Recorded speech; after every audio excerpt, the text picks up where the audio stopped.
Well, hey, how's it going, everyone? Long time no see. I know, it's been a while, okay? A lot of things have gone on since the last time we were able to see each other. But I haven't exactly been stagnant on the bike.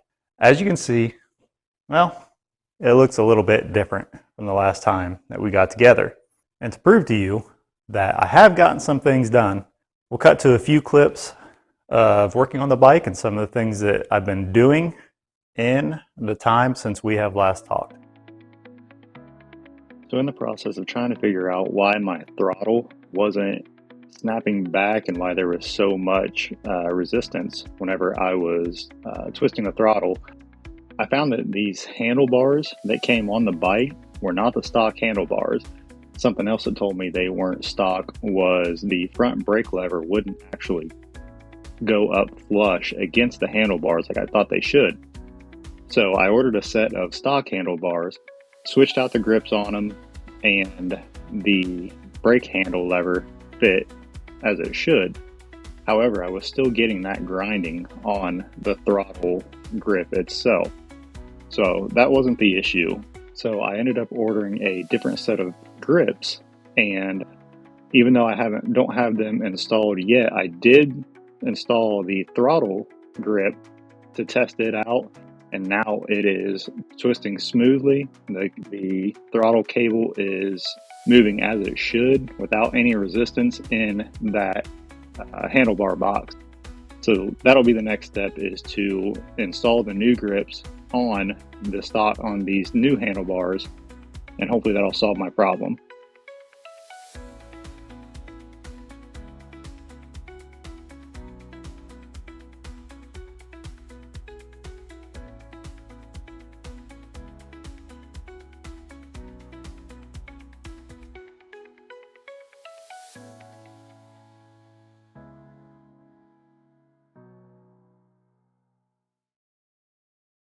Next on the list was getting the carbs out so that I can get those cleaned.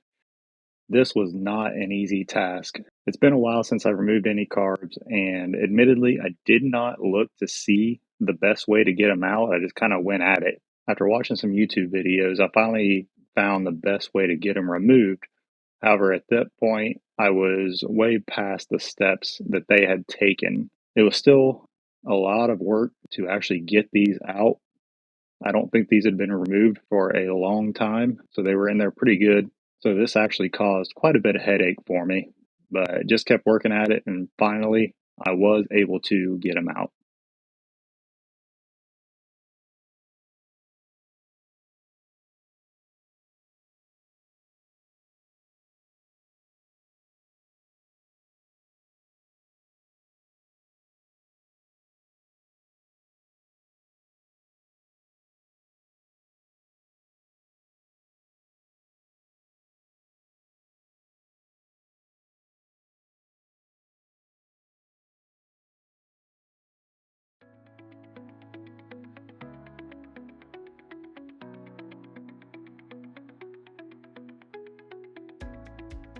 The videos on YouTube is suggested to keep the boots attached to the carbs and detach them from the cylinder heads. However, I had already taken the carbs out of those boots, and so then I had to go back and try to get those boots out while the carbs was disconnected, and therefore that caused me a lot of headaches because I wasn't able to just slide them out like the videos had shown.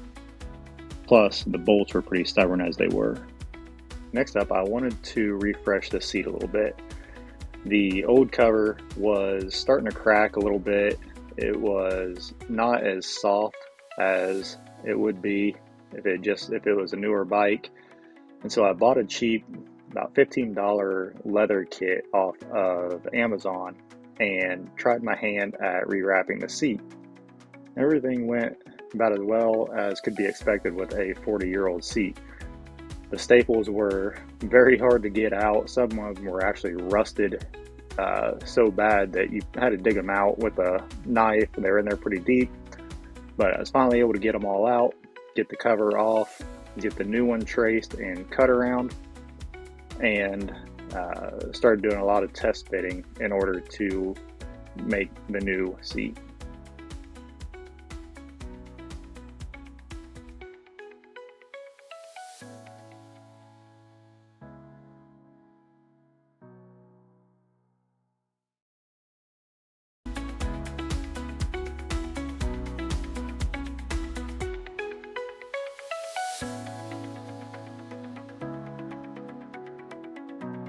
All in all, the biggest issues I had with this was the handheld stapler that I had would not push the staples in far enough.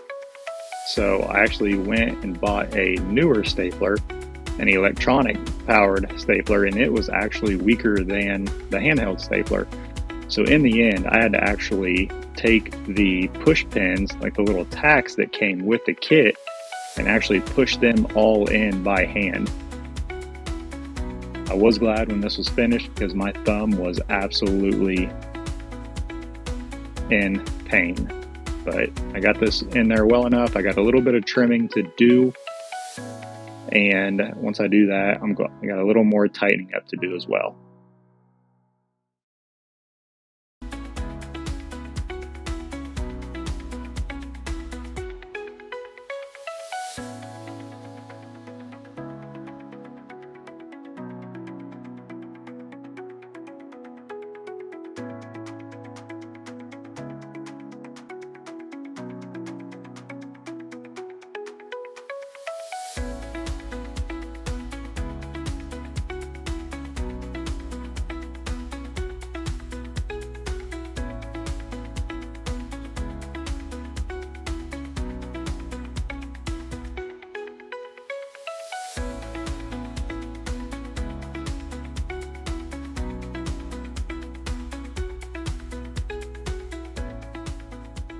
See, I told you.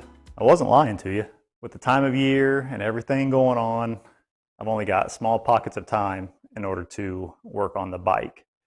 So instead of getting all set up to talk about what I'm doing at the time, I figured I would just set the camera up, work whenever I could, and then go at it. The biggest struggle I've had since last time was trying to get this carb out. Carbs are very difficult to get out. I was trying to figure it out on my own, and then I finally got on YouTube, saw how some people did it, and realized that everything I did prior to trying to get it out, well, pretty much ensures that I won't be getting it back in any quicker. But I've got the carbs out. I've got carb rebuild kit I'm going to attempt. I haven't worked on carbs much in the past, so that's definitely going to be a learning experience. I'm going to try to take my time and get everything cleaned up as well as I can, get that rebuilt, and then I don't know if it'll be tonight or this video, but then try to get it back in. So I got the tank off, and I had evaporust sitting in it for a couple days, just trying to get everything out of it that I can.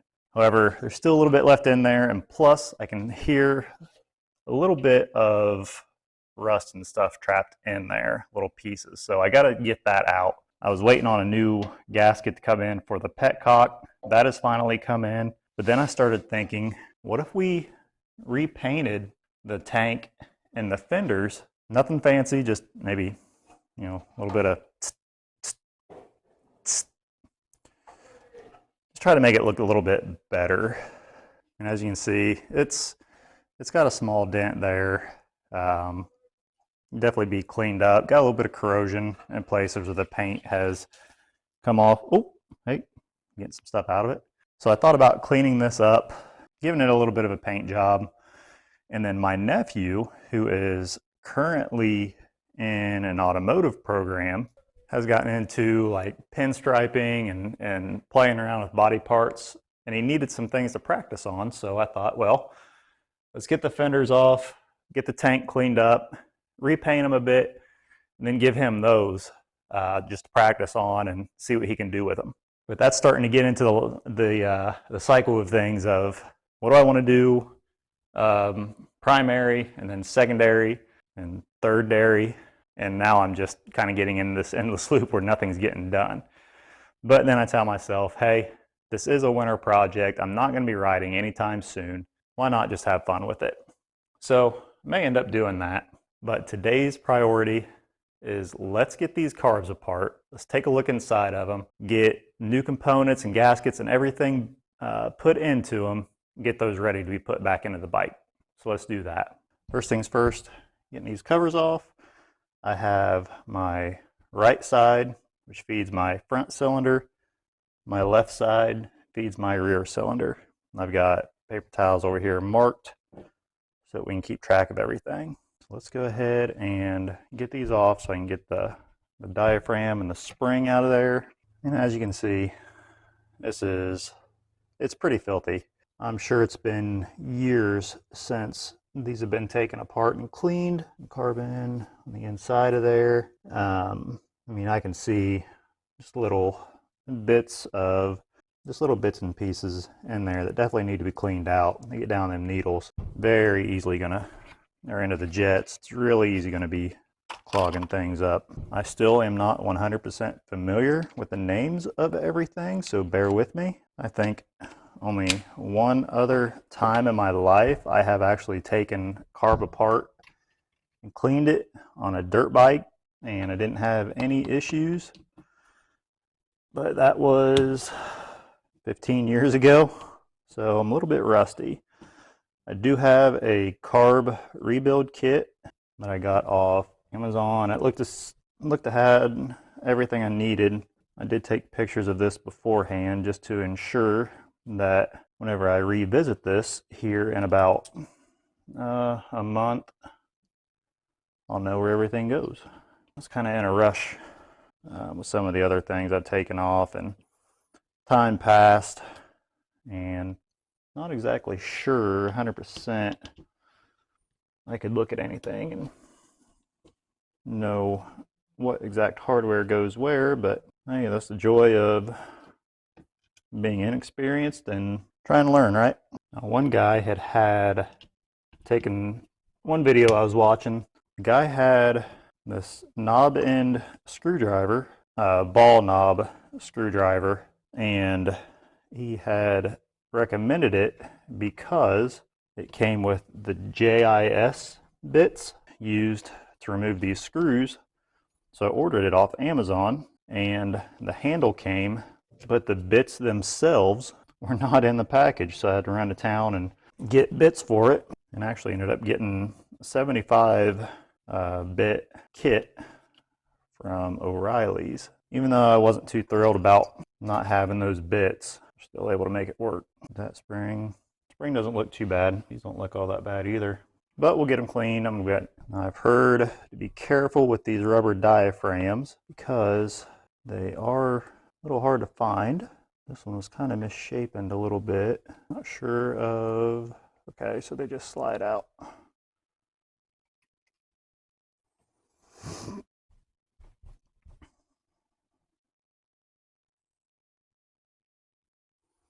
And there's some of that gold on there that was in the video as well. There's the, I believe, the needle jet.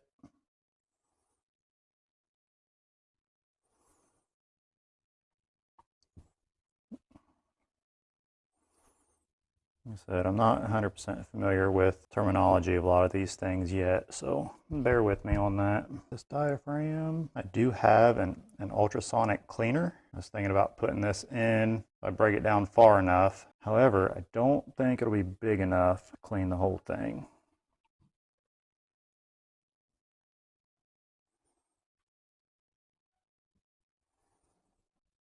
Oh yeah, that's gunky on the inside. Not sure you can see it, but it is definitely ready for a clean. One of the things with carbs that always make me nervous is getting the jets set right. But now, as I'm learning, I believe you can access them from underneath and adjust them if you need to.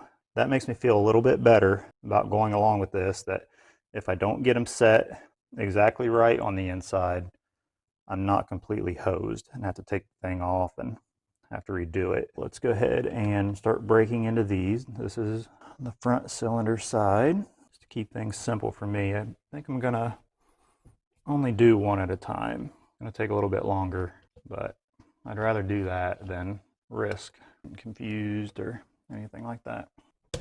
There we go. Oh yeah, that's really gunked up in there. My light's definitely not good enough, but it is gunky. Look, seems to be good. So now, salt my handy dandy notebook here. just to be on the safe side. So now we need to remove the float pivot pin. There's the float. There is the float needle. Okay, remove the needle seat and gasket. I just want to double check that I know what I'm doing here, which I believe is this. So the needle seat and gasket, the main jet and washer, and then the main nozzle, which is that it there? I believe so. So I need a socket to get that. There we go. I can only imagine how many of you I am making just absolutely cringe right now. Oh, that's really gunky. So that, and then I gotta get, is that 2 washers or just one? 1 washer. Then remove the main jet and washer, which is this middle guy right here.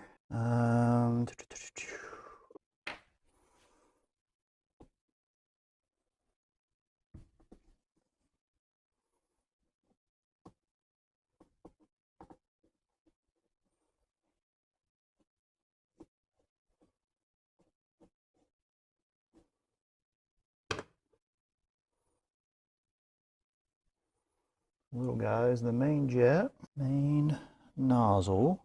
Main nozzle is that one there, right? I believe. Looks like it comes out of the top. Oh, there we go.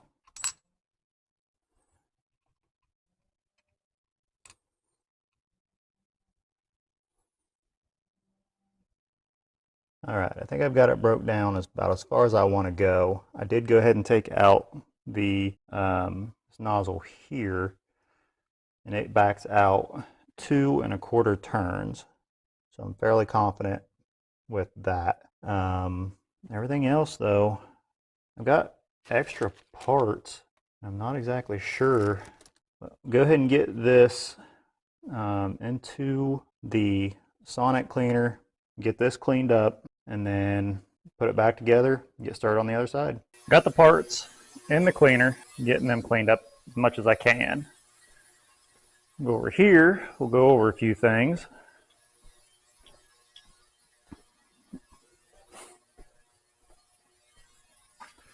So first off, this was the old gaskets that came off of both of the float bowls. Pretty brittle. Gonna probably have to scrape a little bit off of the float bowls once they come out. I did go ahead and do both sides just to save time with the cleaner. Got number of turns that need to come out. 128 jet on the left side, and the 132 is on the right side. However, looking at these jets, there are no markings on them.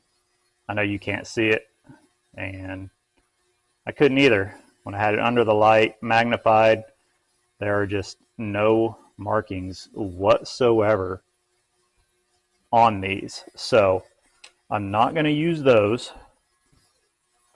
One other thing I noticed is the main jet, is that what they're called?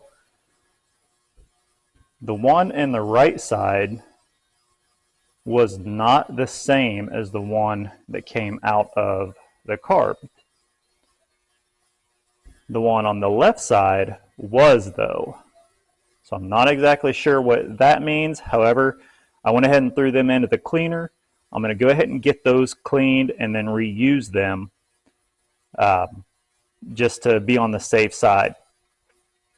I don't know why there would be different ones on the side different sizes for each side, but just to play it on the safe side, we're going to go ahead and leave those as they are. Now what I'm going to do next is take my carb cleaner, clean out the inside as much as I can, spray a little bit of degreaser on the outside, try to clean that up a little bit, spray it all with WD-40, lube up some of these outside springs and moving parts, blow out the parts that come out of the cleaner, and then get these back together. So I won't do that all on camera, but next time we see this, hopefully it'll be cleaned up a little bit better, and we'll get it all back together and ready to put back into the bike. Well guys, I think that's going to do it for me tonight. It's starting to get late, cold. I got the carb all put back together. I ended up not cleaning it like I said I was going to, but it ended up going all back together really well. I think next time, work on getting it back in the bike. I think next, off camera, you saw I took off the front fender.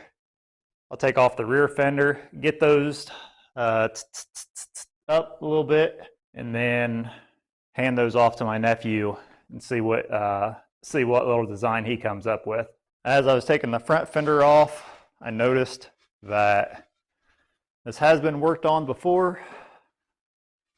You see a little bit of damage there. I'm sure that got bent, and feels like they did their best to get that reshaped, but it is a darker color than the fender that's on there, so it's been repainted already.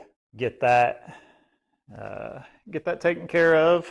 And also I wanted to see how the seat that I rewrapped looked on the bike. I must say, for the first time rewrapping a seat, I thought it turned out really well. I do have, I mean, you can tell this isn't quite flush with the cushion. You know, as the saddle comes up, it goes down into the passenger portion, and I just couldn't get that tight. But I am not worried about it. I think it looks awesome.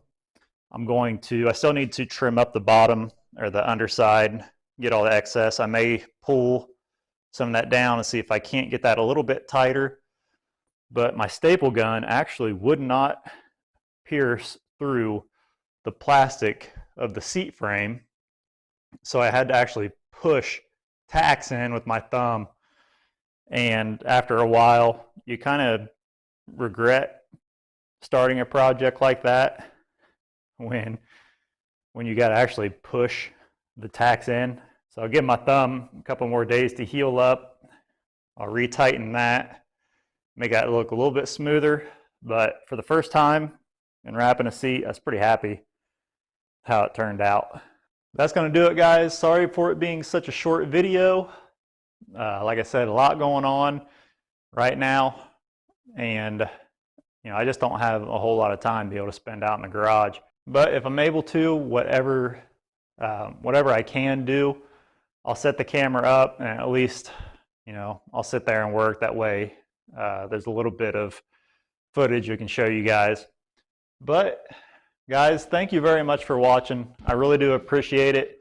Again, sorry for the long time in between videos, but doing what I can when I can.